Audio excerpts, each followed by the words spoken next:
To influence your husband, you need to know how he operates as a member of the opposite sex. What is he thinking? How does he feel? Why does he do the things he does instead of something else? You know what you need, but do you know what he needs? At the top of his list are respect and trust. Now, respect should be an easy one, except that women often base their willingness to respect their husbands on whether or not he deserves her respect. However, all people deserve respect. Yes, all. Because we're created in the image of God Himself. Therefore, you can choose to respect your husband because of who you are, not because of what he does. You have respect for God, and you demonstrate that by respecting the creatures of His creation, starting with your husband.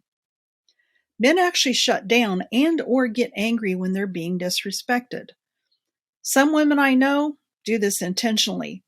That is, they know beyond a shadow of a doubt that they are being disrespectful. But that's not the most disturbing thing about disrespect.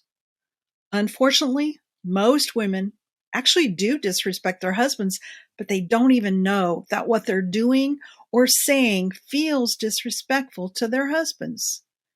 Thus, women who want their husbands to be better men absolutely must do an inventory on this one.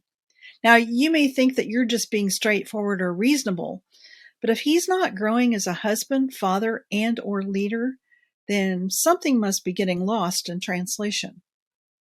For example, your husband feels disrespected when you undermine him, advise him, or command him. So what does that look like? Well, you undermine him when you contradict him in front of others instead of having a private conversation about your difference of opinion. You say something to your child like, "No, you don't have to do that, sweetheart. Your dad's just being way too hard on you." You give him unsolicited advice anytime your sentence begins with, "You should," or "Why don't you?" Seems like we're just making a suggestion, but it actually comes across as judgmental. Finally, you command him when you tell him to do something rather than ask that he do something. For example, take this upstairs instead of, "Would you mind taking this up as you go?" Now, trust is a different matter altogether. Not everyone deserves your trust.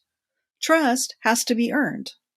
Once that trust has been broken, it can take a ton of consistent work to regain it. A long and painful process, especially in cases of infidelity. However, the time and effort will be well spent and often produces an even stronger bond than before the breach. So, influencing your husband starts with respecting him, and respecting him begins with being able to see how he sees life. In other words, what he thinks, how he feels, and why he does the things he does instead of something else. Now, you don't have to agree with him. That's not the equation here. You were actually created to bring another perspective. What you do have to do is understand where he's coming from. And that's why I created A Wise Woman's Guide to Men in Marriage. Let's do this.